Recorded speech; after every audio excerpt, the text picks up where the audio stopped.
Assalamu alaikum кадырлуу көрөрмандар. Манас ТВ каналы менен Куттуу Рамазан программасында жүз көрүшүп жатабыз. Адаттагыдай эле кызматта Уланбек Калмырза уулу.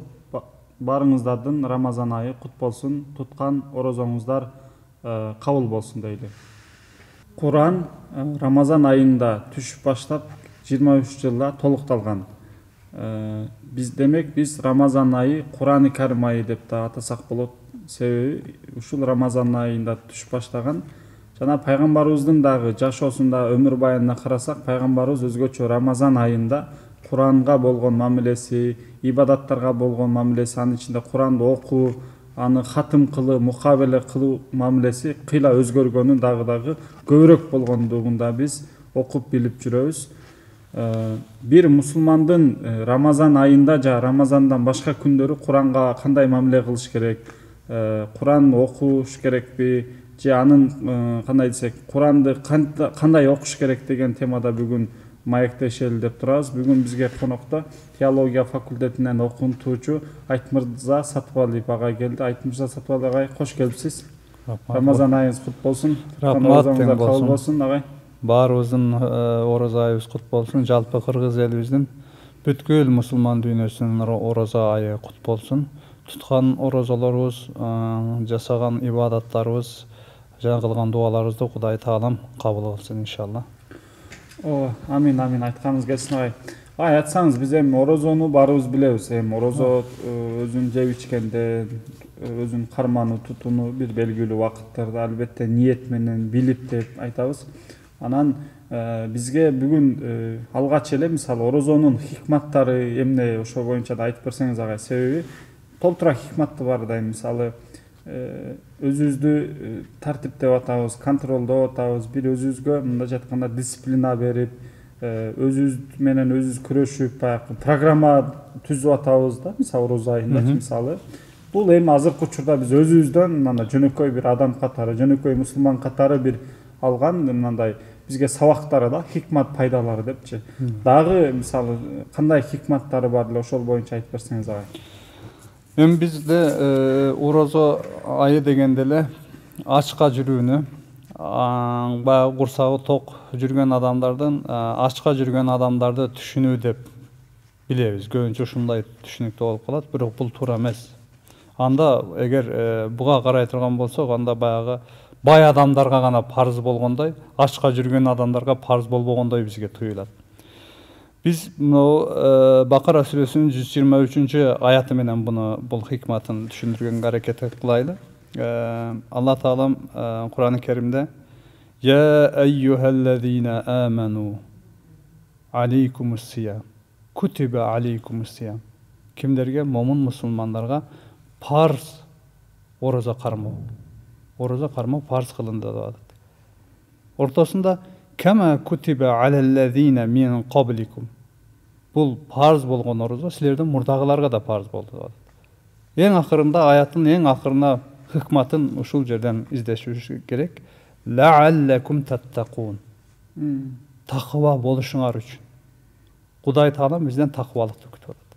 Эми бул аятка караганыбызда 3 маселени колго алып атат.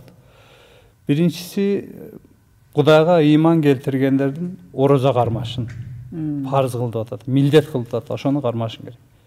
Экинчисине карасак, бизге орозонун тарыхынан сөз кылып атат. Мурдагы диндерде дагы орозонун бир ибадат катары кармалып келгенинен сөз кылып атат. Бүгүнкү күнүбүзгө караганыбызда ошол башка диндерде дагы, мурдагы диндерде, христиандык болсун, юдаизм, яхудилик болсун, ушул диндерде да орозонун бир ибадат катары баягы болуп келгенин биз бүгүнкү күндө да анын калдыктарын көрүп атабыз. Бул мындан башка семауи диндерде, башка диндерде дагы орозо ибадатын болгондон сөз кылабыз. Эми келели орозонун хикматы. Алла Таалам эмнеге мени ач жүрсүн деп мага парыз кылдыбы, же айтайын дегени башка нерсе. Биз Бакара сүрөсүнүн 185 аятында мындай деп окуйбуз. Bismillahirrahmanirrahim. Şahru Ramazanellezî unzile fîhil Kur'an huden linnâsi ve beyyinetin minel huda vel furqan. Мага бул Рамазан айында, ошо орозо кармаган айда мага Кур'ан-ы Керимди түшүрдү. Bunun bir sebepleri de bul. Niçin mağa düşürdü? Adamzat balasına ne muhtaçlık var öyle? Bunu biz birinciden konuşacağız. Allah Teala bizge Tuğra'nı Tuğra meslen acıratıp bilsin de Kur'an-ı Kerim'i yönetti. Bul Tuğra meslin içinde bardı var, alalı var, aramı var, men жасай турган нерсе бар, жасабаган, каалаган Кудайдын буйруктары бар. Bunun баарын алып, Кудайга ишени бар, баары bunun içinde. Allah Teala'nın Kur'an-ı Kerim жалпы bir bütünlük içinde karaganımızda Kuday Teala'nın bizden adab ahlaklı boluşubuzda kanagalaydı. Жақшы адам деп бүгін баяғы өзіміздің сөз тілімізде жақшы адам дейбіз ғой. Мына ошол адамды канагалайт. Орозонун акыркы аятына карасаңызда такыбалыктан сөз кылып. Орозонун хикматы өзү ошол. Мына ошол аятта лааллакум таттакун момун мусулмандардын такыбалык даражасына көтөрүлөт. Муну менен биз bir сыйра bir тарыха bir кайрылык көрөйлү. Hazreti Peygamberimiz менен сахабалардын дооруна bir кайтайлы. Алар жөнүндө сөз кылбастан туруп күнүбүзгө bir дагы bir баягындай көз салып кетели. Азыркы учурда маалымат издөө өтө оңой. Технологиянын өнүккөн мезгили, электрониканын өнүккөн мезгили, каалаган маалыматты каалаган жерден таап аласыз. Эмес Hazreti Peygamberдин сахабалардын дооруна барганыбызда андай эмес. Биз маалыматты алып гана тим болобуз. Hazreti Peygamber менен сахабалар маалыматты алып менен тим болгон эмес. Ошол алган маалыматын Кудайдан келген кабарды жүрөгүндө сезип жашай алган. Муун. Ошон үчүн алар улуу. Ошон үчүн ошол Алла Таала тарабынан ал инсандар такыбалык менен таква даражасына көтөрүлүп, бейиш менен баягындай сүйүнчүлөнгөн муун. Ошон үчүн ошол сахабалардын үлгүсүндөй адам болсун деп мына бүгүн орозону дагы бизге ушул баягыда түшүнүрөт. Эмесе Кудай менин ачка болушум Кудайга эч кандай баягысы жок.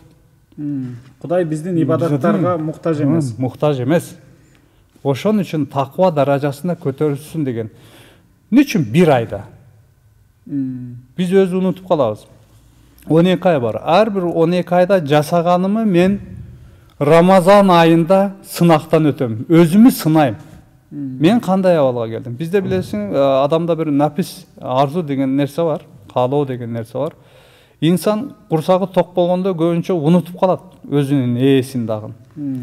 Мына ошол айды ачкачылык менен кошо ошол 11 айда жасаганын өзүнүн акылы менен акыл калчап ойлонуп, ошону көз учунан өткөрсүн көзүнүн алдынан деген мааниде бизге ошону баягы кылат. Ошон үчүн мисалы орозо кармалган айда биз кылган иштерибизди дагы кылган иштерибизге да этияттык, жүрүм турумдарыбызга, сүйлөгөн сөздөрүбүзгө, коңшуларыбызга, адамдар менен болгон мамилебизди оңдогонго аракет кылабыз.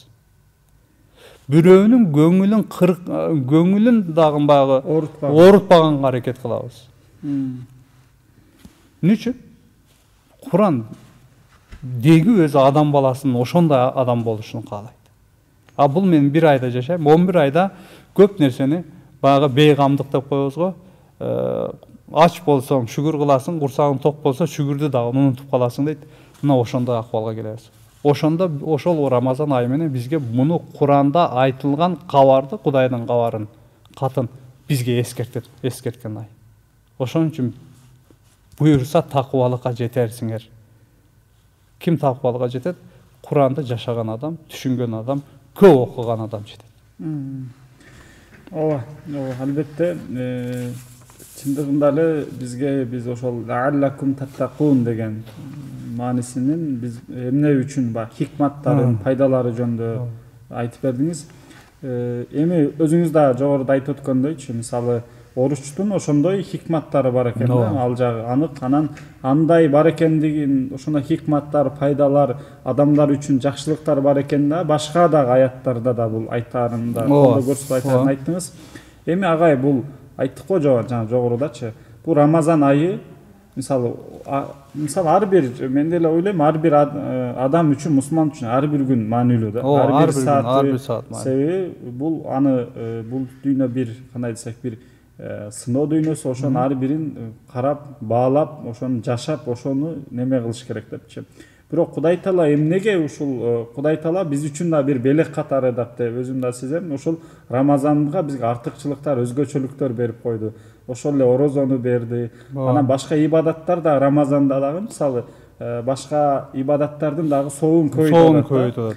Ушул жерде агай, мисалы, Рамазанда бир, мисалы, Куранга болгон мамилебиз кандай болуш керек бир мусулман катарычы? Мисалы, Куранды окугандар бар, толук жаттагандар бар, окуй албагандар бар, такыр мисалы окубагандар бар дегендейчи. Мисалы, окуй албагандар эмне кылыш керек? Ошол боюнча да айтсаңыз. Биз дайыма каерде болбосун сөзүбүздүн башында кээ бир жерлерде айтып жүрөбүз. Азирети пайгамбарыбыз Курандын жандуу үлгүсү депчи. Демек, жандуу үлгүсү дегенибизге караганда Куранды жашаган адам, анын жолун жолдогон сахабаларды айтабыз, жандуу үлгүлөрү деп. Эмне үчүн? Алар ошол Алла Тааладан келген бул буйруктарды, Куранды эң жакшы түшүнгөн, аны жүрөгүнөн сезип, өзүнүн жашоосунда ошону көрсөткөн адамдар. Ошону жашаган адамдар. Демек, биз Куранды жөн эле тамгасына карап окуп коюш эмес, арабча. Жөн эле түшүнүп коюш эмес, түшүнүү дагы жетпей атат. Мен ошол түшүнгөн нерсеми жүрөгүмдөн сезип, ошону жашашым керек. Кудай Таалам менен каалаганы бул. Мага аны окуп коюш, арабчасын түшүнбөй, же болбосо жөн эле маалымат алып коюу мага жетиштүү эмес. Куран Таалам, Алла Таалам ошон үчүн орозодо такыбалыга жетишесиңер. Такыбалык орозо карма башкалуу менен жетишилбейт. Аны жашап, анын ичиндеги баягы хыкматтарды алып. Бул хыкмат эмне? Орозодо хыкмат ач калуубу? Жок, ач калуу эмес. Ошону менен Кудайга шүгүр кылууну үйрөнүп атат. Бул болсо ошол кулдун жүрөгүндөгү ыйманды бекемдеп атат. Биз баягы чачылып бекемделбеген ыйманыбыз, баягы чачырап өзүнүн күчүн жоготкон ыйманыбызды, башкача айтканда, орозодо ушу менен бекемдеп атабыз. Бул кандай болот? Куранды окуйбуз. Куранды башта хатым кылып атабыз. Куранды баштан аяк түшүнүп окууга мүмкүнчүлүк болсо. Эми ар түрдүү адам бар. Хафыздар бар, хафыз эместер бар, Куранды түшүнгөндөр бар, түшүнбөгөндөр бар. Мен ойлор элем.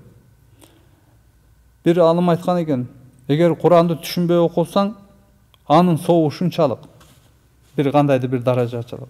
Эгер Куранды түшүнүп окусаң, анын соогу ушунча даражалык. Белгилүү, эми буну баягы арабтарда мынча эсе деп айтып жүрөт, мен ошончо даража деп айтайын. А эгер Куранды окуп, аны түшүнүп, аны жашасаң, анын сообу бизде бейиш деп айтылып жүрөт. Эми өзүңүз салыштырыңыз. Мына ошон үчүн бул орозодо мүмкүн болушунча баягы өзүбүздү мүмкүн болушунча жаман нерселерден узакташтыргандан кийин, узакташтырып эле калбастан, Куранды окуп, ошону түшүнүп, ошону өзүбүздүн жашообузда практика жүзүндө көрсөтүшүбүз керек. Биз ошондо гана Куранды түшүнгөн болобуз, ошондо гана Кудайдын айткан кулу болобуз. Бул баардык ибадаттар bunun ичинде.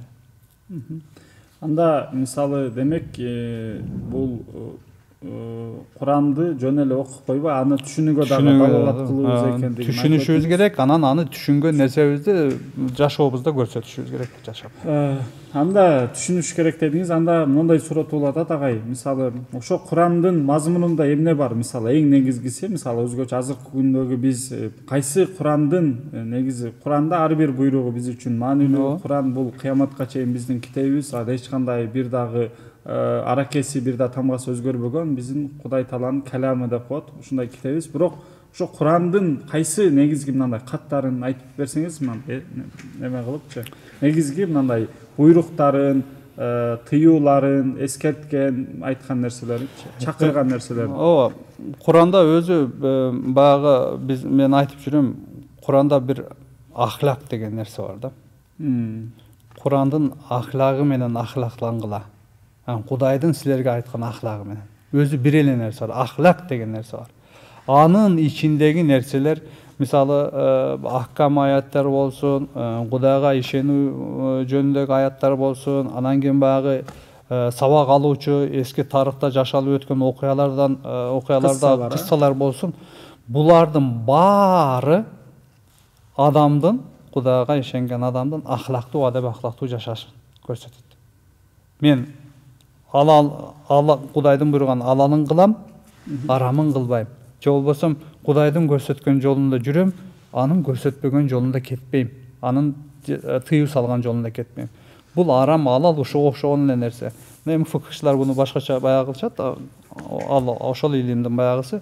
Менин оюмча Куран, Кудай мага менин көрсөткөн бул жолдорду өзүңүн жашооңда, буну практика жүзүндө аны ишке ашырсаң, мен айткан адам болосуң деген нерсе. Бардыгы ошол аяттардын бардыгын бириктирип Куранда бир бүтүн болуп түшүнгөнүбүздө бизге адеп ахлактан сөз кылып атат. Биз адеп ахлак дегенде таарманды, ал таарманды эмес. Ахлак деген нерсе ушул Курандын ичинде бардык нерсе анын ичинде топтолот. Кудайга ишенсең, ишенбесең, сен ага ишенбегенде Куранга ишенбейсиң. Болду, анда уже сен үчүн Кудайдын сага көрсөткөн ахлагы бүттү ал жерде. Экинчи, харам хелалын ишенбегенден кийин харам хелалын да ага баш ийбейсиң. Кыссаларга деги ишенбейсиң. Булардын баары сенден уже баягы чыкты. Ишенген адам үчүн, Кудайга ишенген адам үчүн Кудайдын сага көрсөткөн адеп ахлагын жашашың керек. Ошол ахлакта. Деп ойлойм. Сиз ошол Курандын мазмунунун негизгиси натыйжасын, ишенимде болсун, буйруктарда болсун, деги эле бүт башка, мисалы кандай десек, башка кабарларында болсун, сөзсүз адеп ахлактык баалуулуктар же адеп ахлактык негиздер бар экенин айтып өттүңүз. Эми агай, азыр биз Рамазанда эмеспизби да? Ошо Рамазандын өзгөчө орозонун бул ошол Курандын мазмунундагы адеп ахлактык баалуулуктар, адеп ахлактык негиздердин бир конкреттүү бир нече мисалдарын айтып берсеңиз, убактыбыз да аз калды.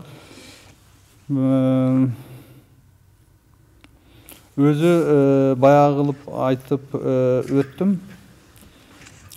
Биздин Куран өзү адам баласына түшүүсүнүн бирден бир себеби Кудайга ишенүү биринчиден. Экинчиден ошонун айткан нормаларын иш жүзүнө ашыруу. Эми баягы орозодо караганыбызда, бир жагынан караганымда орозодо ушул Куранда айтылган нерселерди бир сыйра адам өзүнүн баягы акылы менен мен Куранда айтылгандардын эмнелерин кылдым, эмнелерин кылбадым. Кайсыл жерде каталар кетирдим, кайсыл жерде каталар кетирбедим, ушул жөнүндө өзү. Булардын баарын биз орозодо бир сыйра анын үстүнөн баягы өзүбүздү сынап чыгабыз. Өзү деги бул. Силердин сурооңорду кайра бир баягы кылып койчу, мен түшүнбөй калдым. Мисалы ошол орозонун негизинде кайсыл адеп ахлактык баалуулуктар же Курандын мазмунундагы эмнелерге, мисалы эмнелерди үйрөтөт же үйрөтүп жатат, ошолорду айтсаңыз мисалы. Орозо өзү биз бөлө албайбыз. Куранда эмне айтылган болсо, орозо өзү баары ошо биздин орозону бардыгын камтыйт. Бардык ибадаттар ошондой. Намаз да ошондой. Зекат да ошондой. Биз аны бөлүп карайбыз. Бул материалдык баягы ибадат, байлар үчүн мисалы закат берүү, тиги бул аландай эмес. Ал ошо биз адамдын нафсин билесиң, баягы молчулук, токчулук, байлык келгенде биз Кудайды унутуп калабыз. Ошол адамдарды Кудайдын бар экенин эскертүү, эстетүү, зикир кылдыруу максаты. Баары бирдей, бардык ибадаттар бир. Не деген нерсе? Бир баягыда өсүмдүктө бүгү бардык мөмөлөрүн түшүнсөң болот. Бул ибадаттардын бардыгы бири-бирин толуктап турат. Орозонун бир өзгөчөлүгү баягы Рамазан айына туура келиши. Рамазан айы. Бул эми Рамазан айынын мааниси анда-мында сөздүк маанилери боюнча сөз болгондур. Бирок ошонусу айтып коеюн. Рамат деген сөздөн келип чыккан. Баягы күнүн өтө аптап ысык болот го, ошол мезгилине салыштырган анын мааниси ушул. Же болбосо баягы өздү кандайдыр бир нерсенин ичинен өзүн таап алуу деген нерсе. Сага бир нерсе чагылдырып атабы муну менен? Курандын ичинде сага айтайын деген өздү биз ушулайда табабыз. Рамазан айында, Рамазан айынын улуулугу бу. Куранда айтылган жалгыз ай Рамазан айы билесиң. Шахру Рамазан аллази деп баягы бекерин айткан. Бул дагы бир өзүнчө улуу ай. Кадыр түнүн буюрса кийин сөз кылабыз. Кадыр түнүн да мунун ичинде. Бул эле эмес. Куда адам баласын жарыкка бөлөгөн Курандын түшүшү.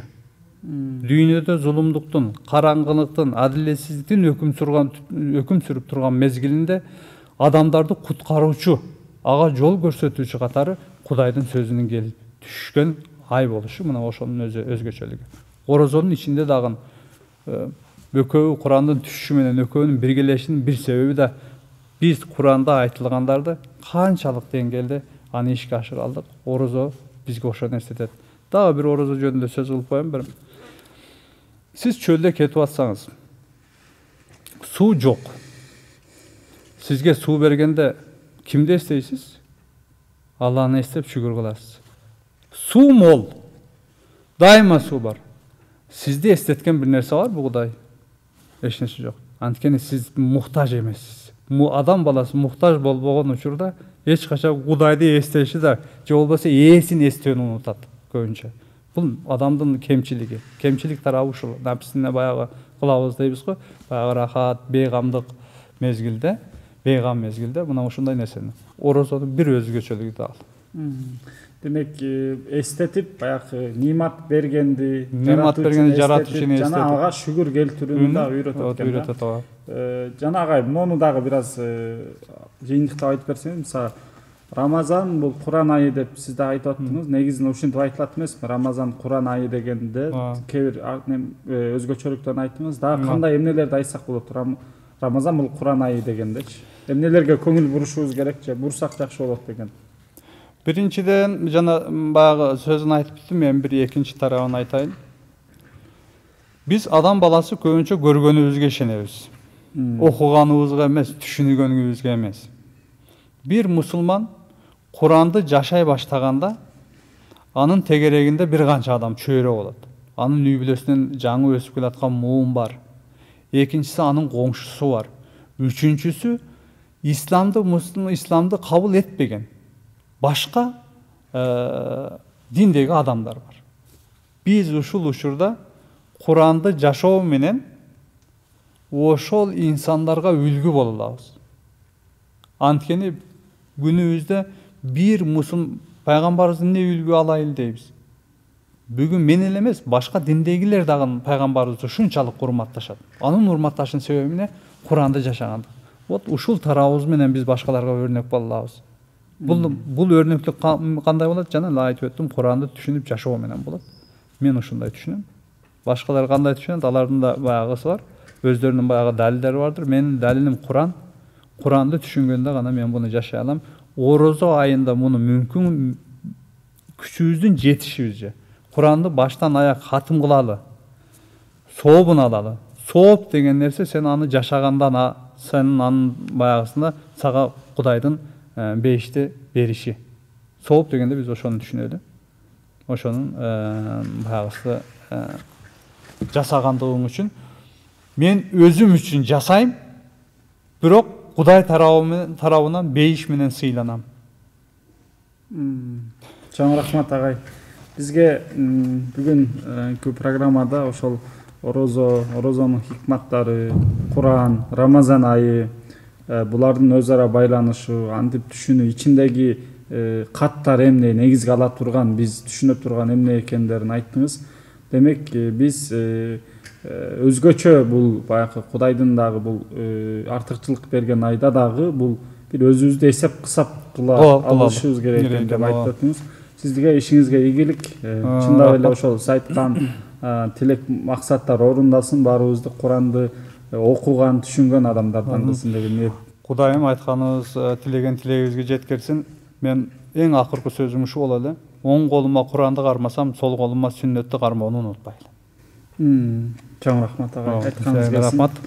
Ардактуу көрүүчүлөр, бүгүн биз Куран жана Рамазан деген темада бүгүн сонун бир сухбат кылдык агай өзү менен. Чындап эле бизде бул Рамазан бул өзгөчө, себеби анын ыйыктыгы, артыкчылыгы башка 12 ай, 11 айга салыштырмалуу Кудай Таала өзү бизге билдирип, бизге бир белек катары, бизге ошону бир мүмкүнчүлүк катары берип атат. Берген ошону аяттарда айтып өттү.